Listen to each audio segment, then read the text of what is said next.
अरे विवेक भाई साहब, मैं आपको लिस्ट देकर जा रहा हूँ। घर में कुछ खास मेहमान आने वाले हैं। आप फटाफट से सामान पैक कर देना, मैं आधे घंटे में लेकर जाता हूँ। ठीक है भाई साहब, आप चिंता मत करिए। मैं सब पैक कर देता हूँ। आराम से आधे घंटे में लेकर जाओ। दुकान पर काफ़ी भीड़ थी। कोई आटा खरीद रहा था, कोई चावल, किसी को ब्रेड चाहिए था, किसी को दाल। इसी भाग दौड़ में बड़ा भाई विवेक छोटे भाई करण को आवाज़ लगाता है। अरे करण, तेरा चाय नाश्ता हो गया तो अब ज़रा दुकान पर काम देख ले। शर्मा जी भी लिस्ट पकड़ा कर गए हैं, मेहमान आने वाले हैं उनके घर में। जल्दी से सामान तोलना है उनका। आ रहा हूँ भैया, बस 5 मिनट। बड़े भाई की आवाज़ सुनकर करण जल्दी जल्दी दुकान में आता है और शर्मा जी की दी हुई लिस्ट को खोलकर एक एक करके उनका सामान पैक करने लगता है। 5 मिनट के बाद अरे भैया, ये चॉकलेट कुकीज़ रखी थी इधर। परसों ही मैंने 10 पैकेट मंगवाए थे, किधर गई? और शर्मा जी की लिस्ट में ना जो सामान लिखा है, आधा तो है ही नहीं अपनी दुकान में, कहाँ से पैक करेंगे? अरे क्या बात कर रहा है करण, अभी हफ्ता भर भी नहीं हुआ, पूरा सामान मैंने भरवाया था दुकान में। कहाँ चला गया? और तुझे पता है शर्मा जी कोई आम सामान नहीं लेकर जाते। सारा प्रीमियम क्वालिटी का चाहिए होता है उनको। इनके जैसे 8-10 कस्टमर ही है अपने पास। उनके लिए अलग से स्टॉक मेंटेन करके रखता हूँ मैं। ऐसा हो ही नहीं सकता कि दुकान में सामान ना हो। कॉलोनी के बाकी लोग 50 वाला बिस्किट खाते हैं तो ये 200 वाला बिस्किट लेकर जाते हैं। ऐसे कस्टमर का तो खास ख्याल रखना पड़ता है हमको। वो सब तो मैं भी जानता हूँ भैया, लेकिन जब दुकान में सामान ही नहीं है तो इसमें मैं क्या कर सकता हूँ? आप खुद आकर देख लो। छोटे भाई की बात सुनकर विवेक का माथा ठनक गया था। उसने दुकान में चारों तरफ देखा। वाकई काजू mixture, chocolate cookies, cheese snacks, ball, premium basmati rice जैसी महंगी किस्म के आइटम दुकान से गायब थी। ये दूसरी बार हो रहा है जब शर्मा जी लिस्ट देकर गए हैं और उनकी लिस्ट का सामान हमारी दुकान में नहीं मिला है। अगर आज भी मैं दुकान में सामान नहीं है बोल दूंगा ना तो अगली बार से वो हमारी दुकान पर आना ही बंद कर देंगे। अरे कोई भी इंसान ऐसी दुकान पर सामान खरीदने क्यों जाएगा जहाँ पूरा सामान ही ना मिलता हो। तो ऐसा कर करण, फटाफट से नुक्कड़ वाली दुकान में जा और लिस्ट में से जितना सामान अपनी दुकान में नहीं है उधर से खरीद कर लिया। MRP पर 1 रुपया ऊपर करके सामान बेचता है वो, तभी तो हमारी दुकान पर इतनी भीड़ रहती है। अब मैं उससे इतना महंगा सामान लेकर आऊँगा तो हम क्या बेचेंगे? हम तो MRP पर ही बेचेंगे ना। ये समय मुनाफा बनाने का नहीं है, कस्टमर बनाने का है। कस्टमर अपने पास रहेगा तो मुनाफा आज नहीं तो कल हम उससे कमा ही लेंगे। लेकिन आज तूने सामान देने से मना कर दिया तो वो फट से नुक्कड़ वाली दुकान की तरफ निकल जाएगा। समझ में आ रहा है तुझे? अरे छोटे, यही तो होता है व्यापार का गुरु मंत्र, जो तुझे धीरे धीरे समझ में आएगा। ठीक कह रहे हो भैया, आपके साथ रहकर अभी बहुत कुछ सीखना है मुझे। आपका आशीर्वाद रहेगा ना तो हमारी ये दुकान दिन दोगुनी रात चौगुनी तरक्की करेगी। हम दोनों भाई राम लखन की तरह कंधे से कंधा मिलाकर अपने बिजनेस को ऊपर पहुंचाएंगे। हाँ छोटे, तेरी मेहनत में कोई कमी नहीं है, मैं जानता हूँ। तू पूरी लगन से दुकान में मेहनत कर रहा है, लेकिन कोई तो है जो हमारी थाली में छेद कर रहा है। तभी तो इस थाली में चाहे जितना भर लो हमेशा खाली ही नजर आती है। विवेक को समझते देर ना लगी कि आखिर दुकान का सामान कहाँ गायब हो रहा है। कुछ देर के लिए दुकान को छोटे भाई करण के पास सौंपकर विवेक गुस्से में पैर पटकता हुआ अंदर जाता है। माँ, रश्मि, शिला, इधर आओ तीनों। ये बताओ, ये दुकान मैंने आखिर किस लिए खोली हुई है? अगर सारा सामान आप लोगों को घर में ही इस्तेमाल करना है तो मैं दुकान बंद कर देता हूँ। आप लोगों के अंदर तो इतना टैलेंट है कि इस भरी हुई दुकान का सामान 3 दिन में खा पीकर चट कर जाओगे आप लोग। बस ये समझ लेना कि अगर एक बार दुकान बंद हो गई ना तो फिर हम लोगों को कटोरा लेकर घूमना पड़ेगा, क्योंकि दुकान के अलावा और कोई रोज़गार का साधन नहीं है हम दोनों भाइयों के पास। और बाबूजी, आप तो पूरा दिन घर में रहते हैं। कम से कम इतने सालों का जो अनुभव है, ज्ञान है, वो अपनी बहुओं को देकर थोड़ी अकल ही सिखा दो इनको। अरे बेटा, अपनी पत्नियों की इस बेवकूफ़ी में मुझे घसीटने की कोई ज़रूरत नहीं है। हम तो बेटा खादी पहनते हैं और दिन में 2 टाइम चाय पीते हैं, और उस पर भी पार्ले जी का 5 रुपए वाला बिस्कुट खाते हैं। ना हमको महंगी चीज़ें खाने का शौक है ना पहनने का। नई नई अमेरी का रंग तो तुम्हारी माँ और पत्नियों पर चढ़ा है, तुम ही निपटो इससे। हमसे कुछ ना कहो। अब बुढ़ापे में हम क्या तुम्हारी पत्नियों के पीछे पीछे घूमेंगे? रश्मि, तुम बड़ी हो, ये छोटे बच्चों जैसी हरकतें करते हुए तुम्हें शर्म नहीं आती? अपने घर में दुकान खुल गई है, इसका मतलब ये तो नहीं कि एक दिन में 1000 रुपए के बिस्किट खाकर चट कर जाओगे तुम लोग। अरे मैं पूछता हूँ, पेट है कि कुआं है तुम लोगों का? और क्या सेहत बढ़ रही है ये सब खाकर? बड़े भाई के चिल्लाने की आवाज़ सुनकर छोटा भाई करण भी ग्राहकों को निपटाने के बाद अंदर आ जाता है। भैया क्या बात है, कुछ पता चला? दुकान का सामान कहाँ गायब हो रहा है? अरे कहाँ होगा, हमारे घर में ये 3 मूर्तियाँ हैं ना, इन्हीं का काम है। अरे चुप करो दोनों के दोनों, कम बकतो। शर्म नाम की चीज़ है ही नहीं। सर पर खड़े होकर माँ के ऊपर आरोप लगा रहे हैं। अरे इसी दिन के लिए बड़ा किया था क्या तुम दोनों निकम्मों को मैंने? ससुराल में राशन की दुकान है तो क्या राशन भी हाथ रोक कर खाएंगे हम? और अपने बाबूजी के साथ हमारी तुलना करने की ज़रूरत नहीं है। तुम्हारे बाबूजी तो गांधीवादी आदमी है। उनके मुंह पर कोई एक थप्पड़ मार कर जाए तो दूसरा गाल भी आगे कर देते हैं। लेकिन हम ऐसा नहीं है भाई। सुख के दिन दिखाए हैं भगवान ने, राशन की दुकान खोली है मेरे बेटों ने, तो मैं तो जी भर के खाऊंगी, कौन रोक लेगा मुझे? माँ कोई रोक नहीं रहा है आपको, लेकिन कुछ तो समझदारी दिखा सकती हो ना। अब ये दाल के साथ प्रीमियम बासमती राइस कौन खाता है? राशन की दुकान खोली है आपके बेटों ने, कोई टाटा अंबानी ने गोद नहीं लिया है आपके बेटों को। थोड़ा हाथ रोक कर काम करोगी आप लोग तो 4 पैसे का मुनाफा घर आएगा, वरना ये जो दिन रात हम दुकान में एड़ियाँ घिस रहे हैं ना, उसका कुछ फायदा नहीं होने वाला। करण और विवेक दोनों अपनी तरफ से माँ और पत्नियों को समझाकर वापस अपनी दुकान पर चले गए। लेकिन जो समझ जाए वो पत्नी कैसी। विवेक और करण की बात ना तो उनकी पत्नियों को समझ में आई थी, ना उनकी माँ को। वो तो एक अलग ही ठसक में जी रही थी। बात बात पर उनका तकिया कलाम बन चुका था कि ससुराल में राशन की दुकान है तो फिर डर किस बात का, खाओ जी भर के। दोपहर के समय मम्मी मुझे रोटी सब्जी खाने का मन नहीं है, मुझे नहीं खानी रोटी सब्जी। आपको पता है मुझे मैगी खाना अच्छा लगता है, मेरे लिए मैगी बनाओ। इसके साथ एक फ्रूटी, किंडर जॉय और चॉकलेट भी चाहिए। अरे हाँ बेटा, तुझे जो खाना है ना जी भर के खा। हमें कौन सा बाजार से खरीद के लाना पड़ता है। राशन की दुकान में ससुराल है हमारा। अब हमारे बच्चे क्या खाने पीने के लिए तरसेंगे? जो मेरे बच्चों का मन करेगा ना जी भर कर खाएंगे। अरे मम्मा मत खिलाओ इसको किंडर जॉय और फ्रूटी। आज तो स्कूल में टीचर भी इसको डांट रही थी, बोल रही थी कैसे पेरेंट्स हैं तुम्हारे जो रोज़ रोज़ टिफ़िन में ऐसी अनहेल्दी चीज़ पैक करके देते हैं। मैडम ने स्ट्रिक्टली बोला है कि कुकीज़ और जूस इन सब में बहुत शुगर होता है और इसको खाना हेल्थ के लिए अच्छा नहीं होता। अब क्यों इसकी आदत बिगाड़ रहे हो मम्मा? अरे तू चुप कर। तू मेरी माँ है कि मैं तेरी माँ हूँ? जब देखो तब मुझे ज्ञान देती रहती है। और तेरी टीचर को क्या पता? अरे हमारे बच्चे हमारे पैसों का खा रहे हैं, उसकी सेहत पर क्या असर पड़ रहा है? और दुनिया का कौन सा ऐसा बच्चा है जो चॉकलेट बिस्किट नहीं खाता, जूस नहीं पीता? हाँ बस हमारी राशन की दुकान है तो हमारे बच्चे थोड़ा ज़्यादा खाते हैं। जलते हैं लोग बेटा तुम लोगों के स्टेटस से।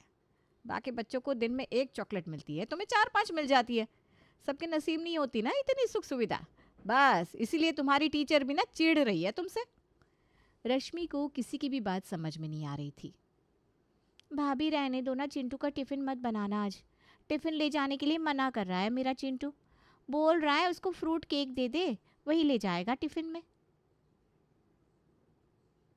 चिंटू मैगी बना रही थी मैं, तू भी ले जा। तुझे नहीं खाना ना सही, तो ऐसा कर अपने दोस्तों को खिला देना। हमें कौन सा मैगी खरीद के लानी पड़ रही है। राशन की दुकान है अपनी, खाने पीने में कोई कटौती करने की ज़रूरत नहीं है।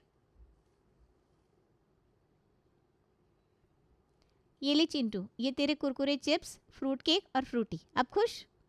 मम्मा मुझे खाते हुए देख के मेरे फ्रेंड्स भी मांगने लगते हैं। आप एक एक पैकेट एक्स्ट्रा दे दो, मैं अपने फ्रेंड्स को भी खिला दूंगा। हाँ बेटा ले जाओ, क्या दिक्कत है, अपनी राशन की दुकान है, खरीदना थोड़ी ना है हमें। तू 1 नहीं 2 पैकेट एक्स्ट्रा ले जा, मौज कर जा। दीदी आपकी मिस कॉल पड़ी हुई थी, और बताओ कैसे याद किया? जानकी पूछ रही थी कि विवेक की दुकान पर बासमती चावल मिलेगा क्या, और है तो रेट क्या है। मैंने रेट पता करने के लिए फ़ोन किया था। अरे दीदी चिंता करिए मत, आपके अपने विवेक की दुकान है, फिर आपको रेट की चिंता करने की कब से ज़रूरत आन पड़ी। जैसे विवेक मेरा बेटा है वैसे ही आपका बेटा है। आप तो बस चलिए आओ, दोनों बहनें साथ में बैठेंगी, थोड़ी देर गप्पे मारेंगे, और चावल का क्या है वो सब मैं देख लूँगी। शाम तक जानकी की बड़ी बहन उसके घर आ गई थी। कुछ देर चाय नाश्ता और बातचीत के बाद जब मौसी जी जाने लगी तो जानकी ने 50 किलो की प्रीमियम बासमती चावल की बोरी लाकर उनके सामने रख दी। आप तो रोज़ाना बासमती मांग रही थी ना, ये प्रीमियम बासमती है। अब जब घर की राशन की दुकान है तो आप रोज़ाना बासमती खाओगी क्या? ये खा कर देखो, प्रीमियम चावल है ये। अरे बिरयानी बनाते इस चावल की। लेकिन जो बनाते होंगे वो बनाते होंगे, हम तो भाई दाल के साथ भी यही बिरयानी स्पेशल चावल खाते हैं। सही में तुम्हारी दुकान का सामान एक नंबर होता है। पिछली बार जो तूने दालें दी थी ना, क्या स्वाद था उनका, मानना पड़ेगा। विवेक, करण सामान बहुत बढ़िया क्वालिटी का रखते हैं दुकान पर। भगवान खूब तरक्की दे। बस जीजी, तुम्हारे इसी आशीर्वाद की ज़रूरत है। अब आपने इतनी तारीफ़ कर ही दी है तो ऐसा करो 5 किलो दाल भी लेती जाओ। इतना बड़ा परिवार है, बच्चे खा लेंगे। रश्मि, ज़रा स्टोर रूम से मौसी जी के लिए 5 किलो के दाल के पैकेट लेती आ। और सुन, बाहर से एक रिक्शा भी रुकवा देना और सारा सामान उठवा कर रिक्शा में लदवा दो। शीला और रश्मि आज्ञाकारी बहू की तरह फटाफट रिक्शा रुकवाती है, उस पर मौसी जी के चावल, दाल और भी तमाम छोटे मोटे सामान लदवा देती है, जिन्हें लेकर मौसी जी बड़े शान से अपने घर पहुंच जाती है। मम्मी, कितने दिन हो गए आप मुझसे मिलने के लिए भी नहीं आई। अरे आज ना विवेक जी और करण दुकान का सामान लेने के लिए मंडी गए हुए हैं। आप आ जाओ ना, थोड़ा सामान भी लेते जाना। अब कहाँ बाजार में ऊंचे दाम पर सामान खरीदोगे, फिर ससुराल में राशन की दुकान है मेरी, क्या ज़रूरत है आपको बाहर कहीं से सामान लेने की। बेटी के बुलाने पर रश्मि की माँ उसकी ससुराल पहुंच जाती है। माँ को आया देख रश्मि फटाफट दाल, चावल, आटा, बिस्किट, नमकीन तमाम तरह के सामान लाकर माँ के सामने ढेर लगा देती है और पति के लौटने से पहले रिक्शे में लदवा कर सब अपने मायके पहुंचा देती है। अरे शीला, ये मैं कल्याणपुरी से गुजर रही थी, तूने बताया था ना तेरा ससुराल इधर ही है। तू अगर फ्री हो तो मैं आ जाऊँ तेरे घर। अरे हाँ, आजा, बिल्कुल आजा, इसमें पूछने जैसी क्या बात है। किसी से भी पूछ लेना विवेक किराना स्टोर किधर है। अरे सीधा घर छोड़कर जाएंगे, बहुत नाम है हमारा इस इलाके में। शीला की बात सुनकर उसकी सहेली बड़ी इम्प्रेस हो जाती है और जल्दी से उसके घर पहुंच जाती है। शीला, मानना पड़ेगा, बड़ी भीड़ है तेरे हस्बैंड की शॉप पर तो। वैसे घर की राशन की दुकान की ना कई सारे फ़ायदे हैं। हाथ खोल के खर्च कर सकते हैं, कोई हिसाब किताब लेने वाला भी नहीं होता। हमारे घर में तो हमारी सासू माँ तेल, नमक, हर चीज़ का हिसाब रखती है। बिल्कुल दिमाग ख़राब कर देती है, बाय गॉड। अरे तू छोड़ना, ये सास ननद की बातें, इनका तो काम ही होता है दिमाग खराब करना। तू चाय पी और ये वाले बिस्किट टेस्ट कर, ये हमारी दुकान की ना स्पेशल वैरायटी है। पूरे कल्याणपुरी में सिर्फ हमारी शॉप पर मिलते हैं ये स्पेशल बिस्किट्स। अरे वाह यार, बहुत टेस्टी है ये तो, मज़ा आ गया खाकर। तो ऐसा कर 2-3 पैकेट निकाल दिया और बता कितना बिल हुआ तेरा, मैं अपनी फैमिली को भी टेस्ट कराऊंगी। बड़ी छोटी बात कर दी तूने। अरे तेरी सहेली की खुद की राशन की दुकान है और तू यहाँ पर ये 3 बिस्किट के पैकेट का बिल देकर जाएगी। कोई टेंशन नहीं है यार, तू ले जा, 3 नहीं 5 पैकेट ले जा, और जब ख़त्म हो जाए ना तो फिर से आ जाना। तेरे बच्चे मेरे भी तो कुछ लगते हैं कि नहीं। रिश्तेदारों, दोस्त और पड़ोसियों के बीच में अपनी वाह वाही करने के चक्कर में तीनों सास बहू ने ससुराल की राशन की दुकान को सरकारी गल्ला समझ लिया था और दोनों हाथों से राशन लुटाने में लगी हुई थी। कुछ दिन बाद, भैया पूरे 40,000 का हिसाब किताब गड़बड़ है। मतलब दुकान से प्रॉफिट होने के बजाय 40,000 का लॉस हुआ है हमें सिर्फ 1 महीने में। दुकान तो अच्छी चल रही है करण, ये लॉस नहीं है। बल्कि हमारी माँ और बीवी हैं जो ये ससुराल की राशन की दुकान के नाम पर सामान मुफ्त में बांट रही है, उसी का नतीजा है। मुंह से कही बात हमारे घर में किसी की समझ में नहीं आने वाली। इनकी अकल ठिकाने पर लगाने का बस एक ही तरीका है।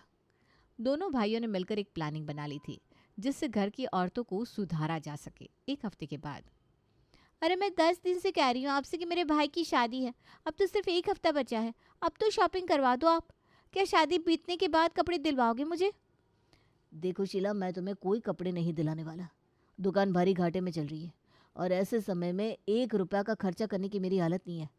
वैसे भी तुम्हारे पति की राशन की दुकान है, कपड़े की नहीं कि जब दिल करे नए कपड़े पहन सको। देखो करण, ये मजाक करने का समय नहीं है। आपको समझ में नहीं आ रहा, मेरे भाई की शादी है। अब अपने भाई की शादी में मैं पुराने कपड़े पहनकर जाऊंगी क्या? आपको पता भी है हर 6 महीने में फैशन बदल जाता है। सब वहाँ लेटेस्ट डिज़ाइन के लहंगे साड़ियाँ पहनेंगे। मैं क्या अपनी शादी का 10 साल पुराना लहंगा पहनकर घूमूंगी वहाँ पर? तुम वहाँ पर शादी का लहंगा पहनोगी या अपने घर में पहनने वाली साड़ियाँ पहनकर काम चलाओगी, ये तुम देख लो। मुझे समझाने की कोशिश करना बेकार है। और वैसे भी तुमने आज तक मेरी कौन सी बात समझने की कोशिश की है जो मैं तुम्हारी बात समझूं?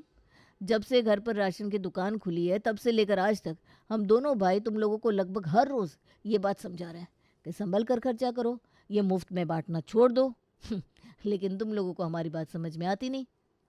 अरे बेटा, क्यों दिल दुखा रहे हो मेरी बहू का?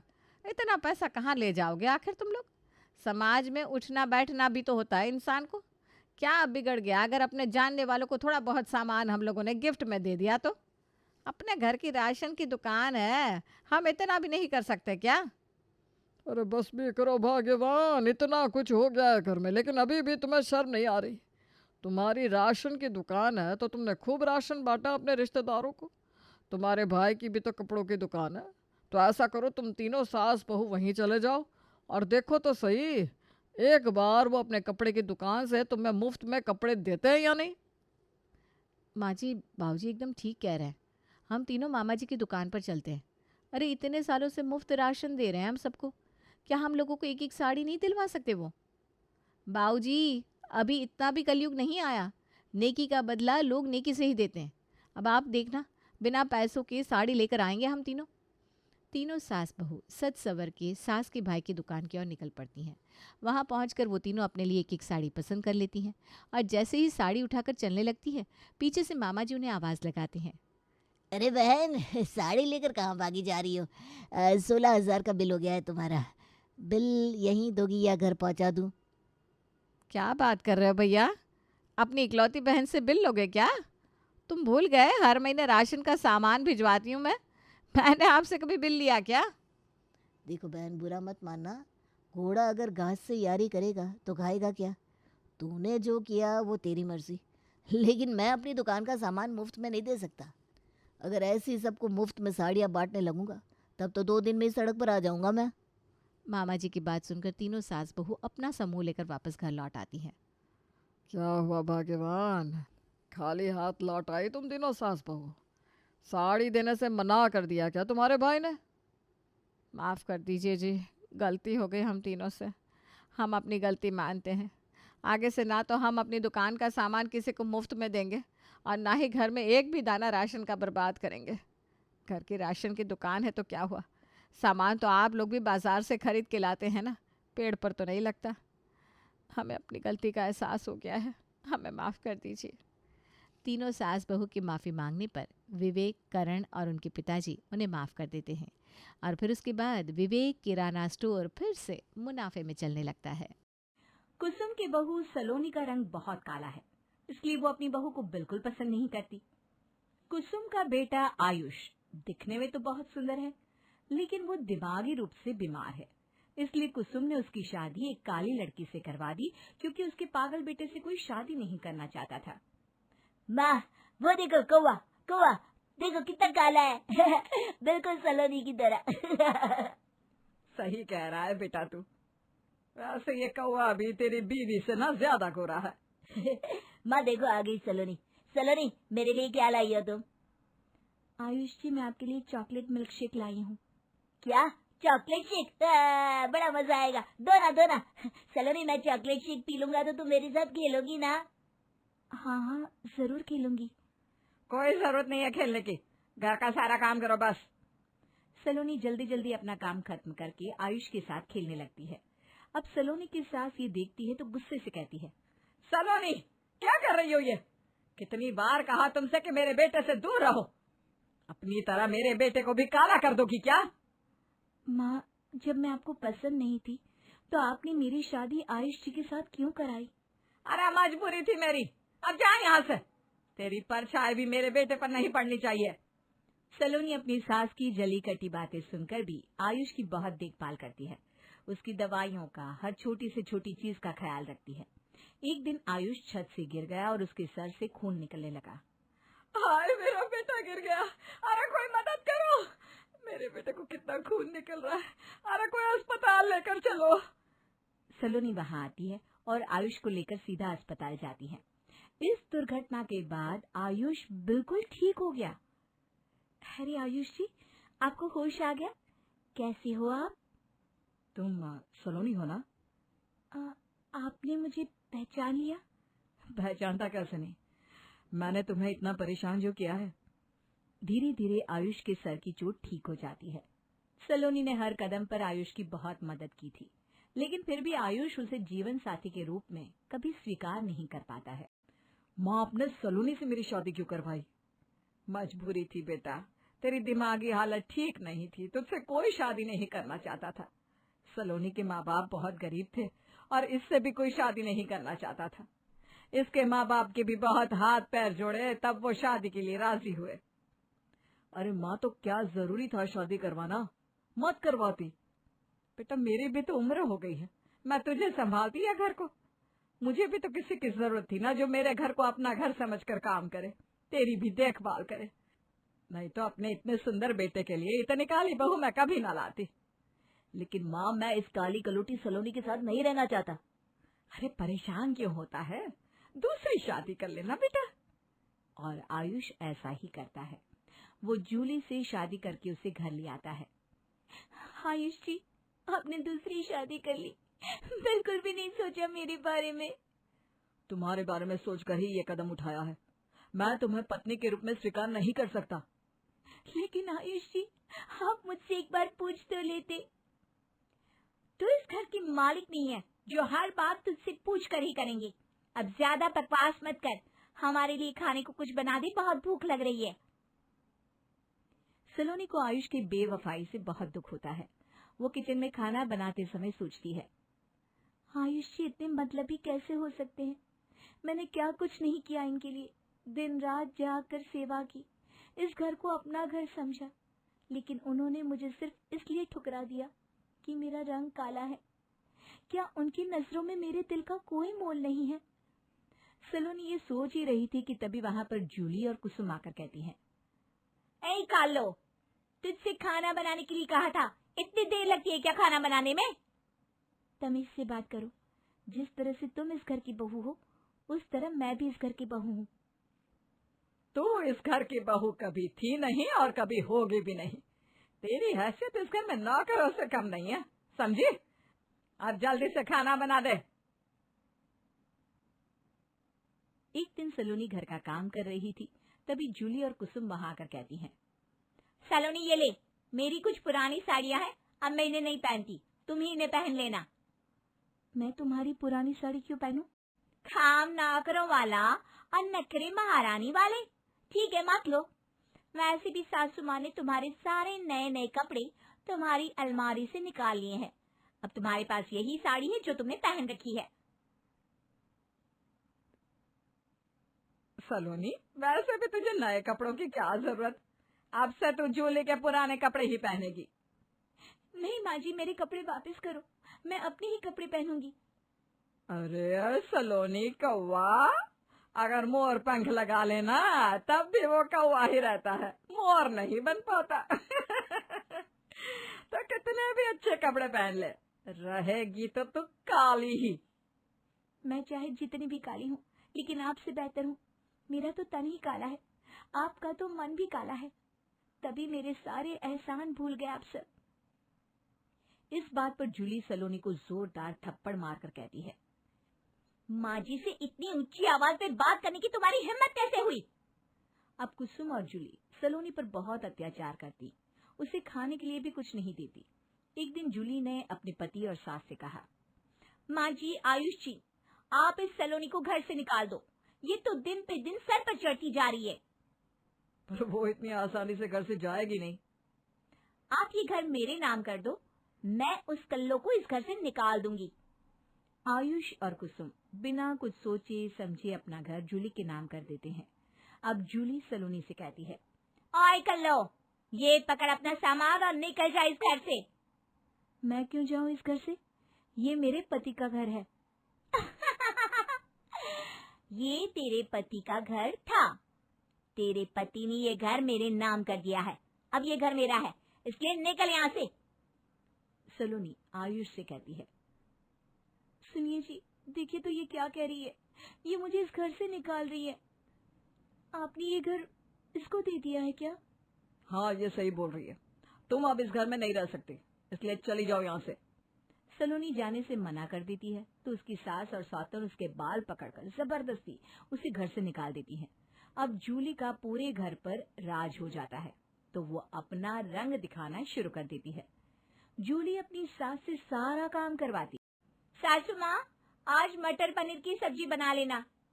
बहू, मुझसे घर का काम नहीं होता, तुम भी मेरी मदद कर दिया करो ना। तुम तो कुछ काम नहीं करती, बस सारा दिन इधर से उधर घूमती रहती हो।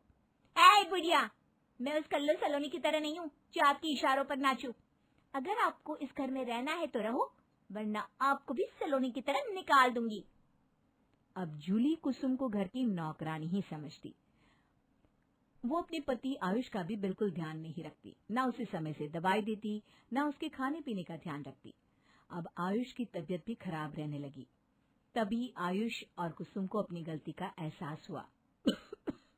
माँ, हमने सलोनी को घर से निकालकर बहुत बुरा किया। कितनी अच्छी थी, मेरा और इस घर का कितना ख्याल रखती थी। बेटा, हम उसके पास चले जाते हैं और उससे माफी मांगते हैं। सलोनी बहुत अच्छी है, वो हमें माफ कर देगी और दोबारा इस घर में आ जाएगी। जूली अपने पति और सास की बात सुन लेती है। अच्छा, तो माँ बेटा मिलकर खिचड़ी पका रहे हैं। दोबारा से मेरी काली सातन को घर में लाना चाहती हो। वो अब इस घर में कभी नहीं आएगी, लेकिन हाँ, तुम दोनों जरूर इस घर से जाओगे। अब चुपचाप से निकल जाओ मेरे घर से। जूली अपने पति और सास को भी निकाल देती है।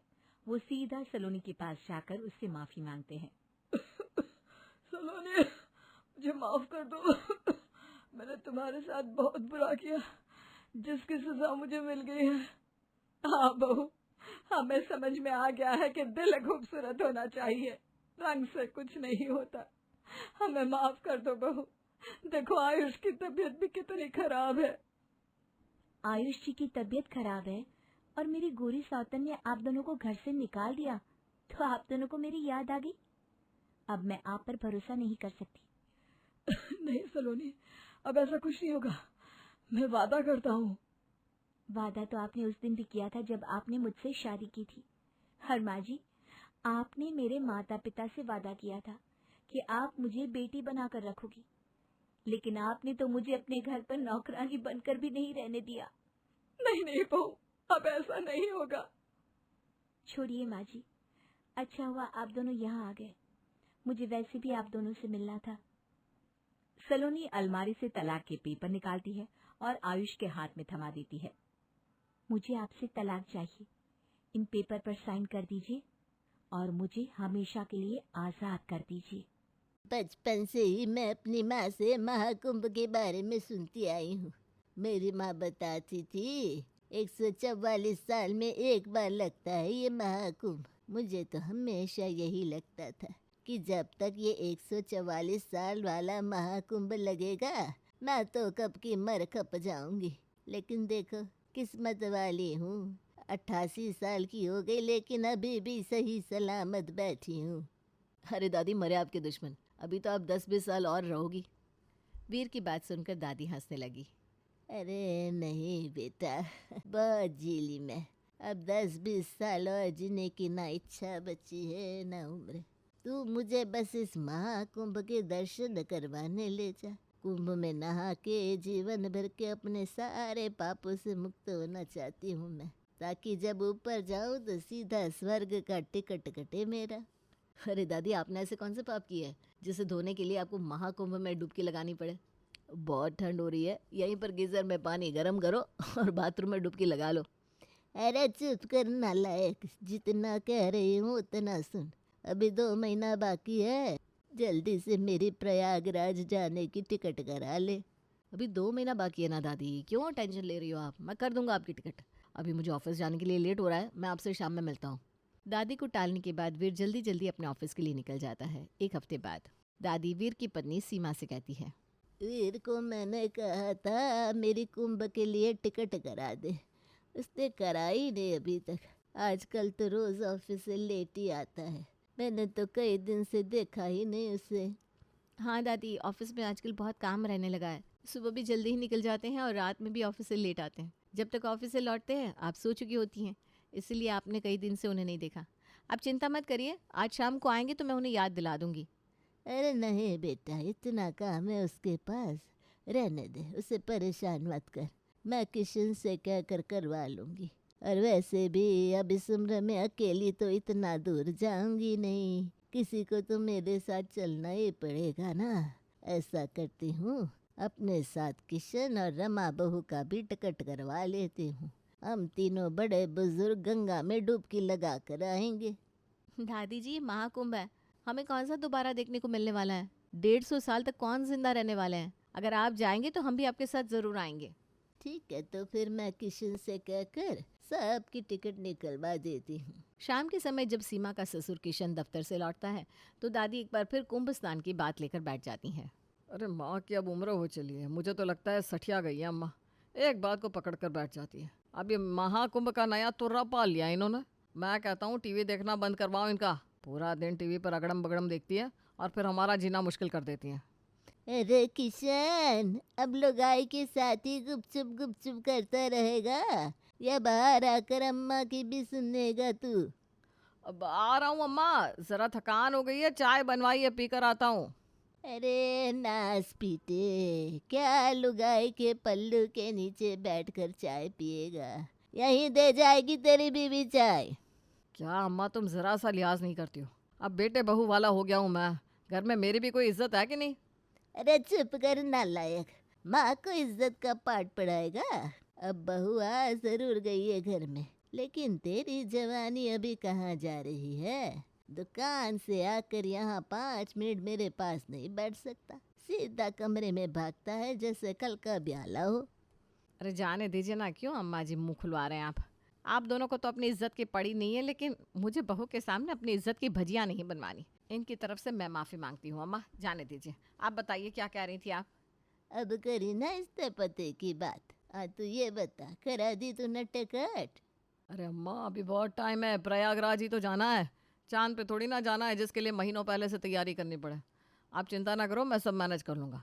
बस आप ना अपने घुटनों की मालिश कराकर एकदम फिट फाट हो जाओ। लास्ट मोमेंट पर आप पीछे मत हट जाना। बेटा, 55 में तेरे घुटने चटकने लगे, लेकिन मैं तो अभी तक एकदम फिट हूँ। अरे खेतों में काम किया है हमने, बहुत ताकत है मेरे अंदर अभी। किशन की माँ कमला की दिल्ली इच्छा थी कि वो इस बार महाकुंभ में डुबकी लगाए, और इसके लिए उन्होंने काफ़ी दिन से पूरे घर में कोहराम मचाकर रखा हुआ था। लेकिन जब बेटे किशन ने जिम्मेदारी अपने कंधों पर ली तो कमला देवी के मन को थोड़ा संतोष हो गया। पूरे 2 महीने बाद अरे किशन, ये टिकट कराने की जिम्मेदारी तूने अपने माथे ली थी ना? क्या बात है बेटा, पूरे 2 महीने बीत गए, महाकुंभ को शुरू हुए भी 3 दिन गुजर गए, तेरे मुंह से तो कुछ आवाज ही नहीं निकल रही। अब कुछ बोलेगा या ऐसे ही दही जमा कर बैठा रहेगा मुंह में? अरे अम्मा, कितनी बार तो बोला आपको कि बहुत काम रहता है मुझे दुकान में, सांस लेने तक की फुर्सत नहीं है, और तुम 2 महीने पुरानी बात पूछ रही हो। आपको याद दिलाना चाहिए था ना। अच्छा, बहुत काम रहता है तुझे। लुगाई को दिन में 2-2 बार फोन करना तो नहीं भूलता, माँ के काम कैसे भूल जाता है? देख किशन, कान खुलकर सुन ले, चाहे जो हो, कुंभ मेला तो मैं जाकर रहूंगी, वरना मुझसे बुरा कोई न होगा। अरे अम्मा, क्यों बात बात पर फैलने लगती हो आप? अभी कर दे रहा हूँ ना आपकी टिकट। 2 मिनट लगता है आजकल टिकट में। अब ये आपका ज़माना नहीं रहा कि लाइन में लगकर धक्के खाकर टिकट बुक होगा। यहाँ बटन दबाया और खट से टिकट। अरे ये तेरी पटर पटर कैंची की तरह चलती जुबान अचानक से रुक कैसे गई? जुबान को लकवा मार गया क्या? वो अम्मा, टिकट तो एक भी खाली नहीं है, अब टिकट बुक नहीं हो सकती। छोटी छोटी बातों पर मन भर खरी खरी सुनाने वाली कमला ने उस बात पर तो किशन और रमा को इतनी जली कटी सुनाई कि कान के पर्दों से खून बह निकला। पूरे घर में तानों का जलजला आ गया। लेकिन अम्मा के व्यंग बाण थे कि रुकने का नाम ही नहीं ले रहे थे। वो क्या कहते हैं ना, 105 भाषाओं में गाली देना कुछ ऐसा ही नज़ारा था इस समय कमला निवास का। जब लड़ाई झगड़ा और गुस्सा काम ना आया तो अम्मा ने चलाया अपना अगला और अचूक अस्त्र, सिंपथी अस्त्र। अगले दिन, बहू, मेरी तबीयत कुछ सही नहीं लग रही, आंखों के आगे बार बार अंधेरा छा रहा है। तेरे बाबूजी दिख रहे हैं, बार बार कह रहे हैं, बुढ़िया कितना जिएगी, अब चल मेरे साथ। हाय अम्मा, आप ऐसी बात ना करो, मेरा दिल बैठा जा रहा है। ऐसा क्या हो गया रात रात में? कुछ नहीं बेटा, बड़े बूढ़े कौन सा उम्र भर रहते हैं, आज नहीं तो कल जाना ही है मुझे। बस एक बात का मलाल रह गया मन में, जिस आस में इतनी लंबी जी गई वो ख्वाहिश पूरी ना हो सकी। बेटा, आखिरी ख्वाहिश मन में रख कर जाने का मतलब क्या होता है ये तू ना समझेगी। हाय राम, ये क्या पाप हो गया हमसे? ये तो है ही चिड़चिड़े और जहरीले। मुझे तो ख्याल रखना चाहिए था अम्मा का। ये तो कभी मन ही नहीं आया कि ये आपकी आखिरी इच्छा भी हो सकती है। अम्मा आप फिक्र ना करो, मैं कुछ करती हूँ। अम्मा की बातें सुनकर रमा का मन बड़ा भारी हो गया था। जैसे ही रमा कमरे से बाहर गई, दादी ने एक आंख खोलकर पोत बहू सीमा की तरफ देखा। गई क्या? हाँ दादी जी गई। जबरदस्त परफॉर्मेंस दादी जी, मजा आ गया। अरे आपने ऐसी एक्टिंग करी है कि मम्मी जी 2 लाख की भी टिकट मिल रही होगी ना, तब भी बुक करा देंगी अब आपके लिए। अरे माँ, इनकी कच्ची गोली थोड़ी ना खेली है मैंने। कुंभ स्नान तो करके रहूंगी मैं। सोनिया जी चाहे जो करिए, लेकिन कुंभ तो हम जरूर जाएंगे। मैंने कह दिया मतलब कह दिया। ओ महारानी, तुम्हारे कह देने से ना टिकट मिलेगा ना होटल में कमरा। होटल में कमरा क्यों ना मिलेगा? आग लग गई है क्या सारे होटलों में? 10,000 का एक कमरे का एक रात का चार्ज है। हमें 3 कमरे लेने पड़ेंगे। इतना दूर जाओगी, 2 दिन तो रुकना पड़ेगा। माँ से भाग दौड़ होने से रही। कहाँ पहुँच रहा है खर्च, कुछ समझ में आ रहा है तुम्हें? बस कह देने से सब नहीं होता। अम्मा की आखिरी इच्छा है और उन्होंने कहा कि अगर कुंभ नहीं तो प्रॉपर्टी भी नहीं। एक फूटी कौड़ी नहीं देंगी हम लोगों को। दुकान भी अपने भतीजे मोंटू को देकर जाएंगी वो। देखो, ट्रेन की जगह बस से चल सकते हैं, लेकिन होटल का क्या करें ये बताओ। पति की बात सुनकर रमा कुछ देर के लिए शांत हो जाती है। एक उपाय है। मेरी दूर के रिश्ते की बहन है ना, वो प्रयागराज में रहती है। मैं उससे बात करती हूँ। मिलने के बहाने जाएंगे और मज़े से कुंभ स्नान करेंगे। ना हींग लगेगी ना फिटकरी, रंग चोखा ही चोखा। होटल के 60,000 बचाने की खुशी में रमा अपनी बहन को फ़ोन घुमा देती है। राम राम कल्लो जीजी, कैसी हैं आप? बड़े दिन से याद आ रही थी आपकी। कल तो आपके बारे में अपनी बहू को बता रही थी और उसके बाद जो हिचकी लगी मुझे, क्या ही बताऊं। सच्ची बहुत साल हो गए आपको देखे। वैसे अभी प्रयागराज का मौसम कैसा है? मौसम तो ठीक है रमा, लेकिन मूड मेरा बड़ा खराब चल रहा है आजकल। आजकल रिश्तेदार सब मतलब के यार हो गए। एक के बाद एक रिश्तेदारों की लाइन से लग गई है। जिससे देखो रिश्तेदारियां निकाल कर मुंह उठाकर चला आ रहा है। क्या बात कर रही हो, लेकिन ऐसा क्यों? अरे वही महाकुंभ लगा है ना इधर। हर कोई लगा है जुगाड़ में कि बिना खर्च के अमृत स्नान का पुण्य मिल जाए। एक बात बता, मन में इतना छल कपट रख कर कुंभ स्नान का क्या ही फायदा मिलेगा किसी को? तो विश्वास नहीं करेगी, अभी कलकत्ता वाली मौसी गई है और पता है जाते हुए मेरे पोते के हाथ में 10 रुपए पकड़ा गई। अरे अरे, मुझे तो पता ही नहीं था कि उधर कुंभ चल रहा है। ठीक बोल रही हो आप। लोग मौका ढूंढते रहते हैं आजकल दूसरे को परेशान करने का। अरे तू छोड़ना इन मुफ्त खोर रिश्तेदारों को। तू बता, अचानक जीजी की याद कैसे आ गई तुझे? वो जीजी, बस आपसे मिलने की इच्छा हो रही थी तो सोचा मिलाते हैं। ठंड के मौसम में घूमने का अलग ही मज़ा होता है। गर्मियों में तो मेरा नुक्कड़ तक जाने को भी दिल नहीं करता। अच्छा, आ जाना, क्या प्रॉब्लम है? कल्लू से कंफर्म करने के बाद रमा खुश होकर पति को बताती है।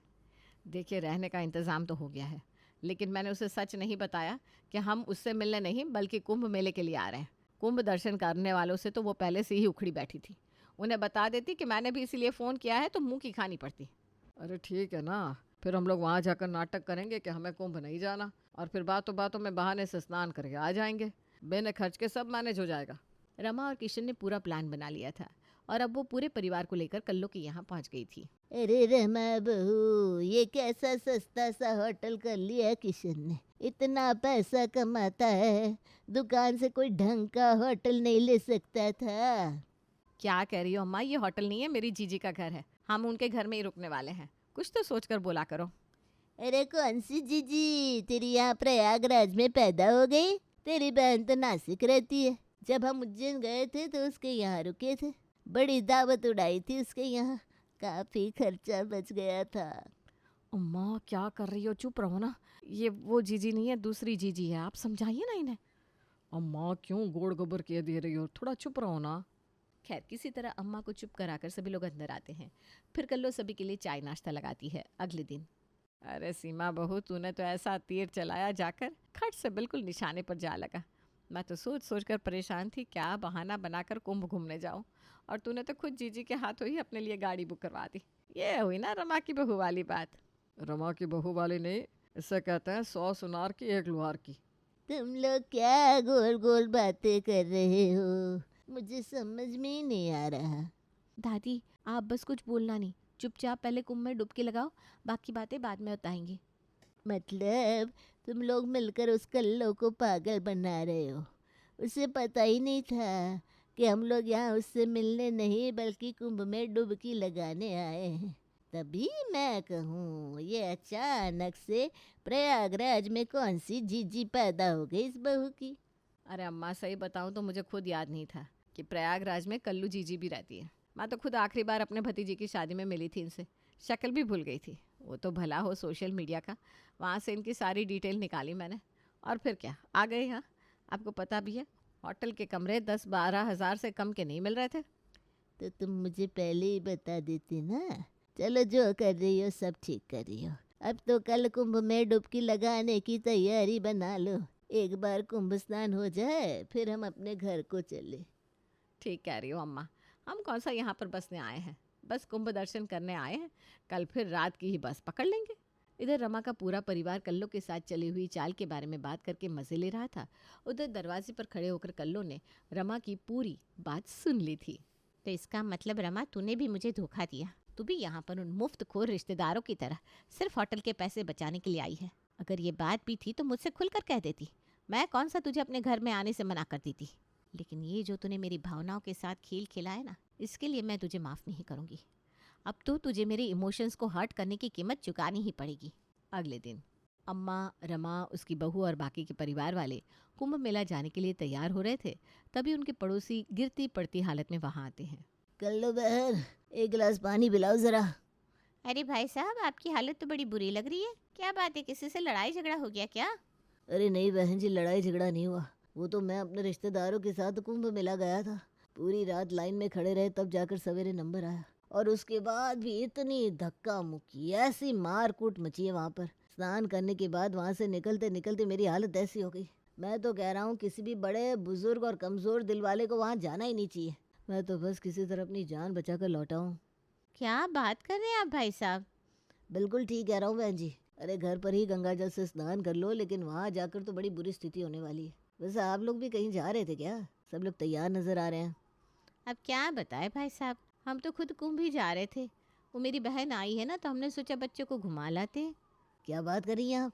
अरे इतनी बुजुर्ग महिलाएं आपके साथ हैं, वो कोई बच्चों को घुमाने लायक जगह है? साधु और नागा बाबा का ऐसा हुजूम चल रहा है कि ना पूछो। वहाँ की भीड़ देखकर ही घबराहट होती है। पड़ोसी तो कुंभ की सारी कहानी सुनाने के बाद वहाँ से लौट गए थे और इधर दादी को भीड़ और धक्का मुक्की के नाम से घबराहट होने लगी। रमा बस हो गया मेरा कुंभ स्नान, तू ऐसा कर कैंसिल कर, मुझे नहीं जाना कुंभ में। अरे भैया भीड़ में मरना नहीं चाहती मैं तो इज्जत की मौत मरूंगी। बेटा तुम्हारी दादी सही कह रही है, मेरी बिना हिम्मत जवाब दे गई है और मैं कौन सा जवान हो रखी हूँ। वहाँ भगदड़ मच गई तो मैं भी संभल नहीं पाऊंगी। तुम ऐसा करो अपने घर वापस चलो, हमें कहीं नहीं जाना। पड़ोसी से आंखों देखा हाल सुनाने के बाद सभी की इच्छा दम तोड़ गई थी और इस तरह बिना कुंभ के दर्शन किए बेचारे सभी लोग वापस अपने घर की ओर लौट जाते हैं। मेरे साथ शतरंज खेलने चली थी ना तू रमा, ये देख, इससे कहते हैं शह और माल। प्रयागराज तक पहुंचकर भी कुंभ में डुबकी नहीं लगाने दी मैंने तुझे। आगे से किसी के साथ छल कपट करने से पहले 100 बार सोचेगी तू। अगले दिन रमा जरा इधर तो देख, टीवी में दिखा रहे हैं प्रयागराज में कुंभ मेले की बहुत अच्छी व्यवस्था कर रखी है। ना कोई भीड़ है ना भगदड़। और तेरी बहन का पड़ोसी कह रहा था वहाँ भगदड़ मची पड़ी है। रमा को भी कुछ समझ में नहीं आ रहा था। तभी रमा ने सोशल मीडिया पर कल्लो जीजी को कुंभ में डुबकी लगाते हुए फोटो देखी तो वो सारा माजरा समझ गई। कोई भगदड़ नहीं थी वहाँ, हम जीजी के साथ खेल खेलने चले थे और उन्होंने हमारे साथ ही चाल खेल दी।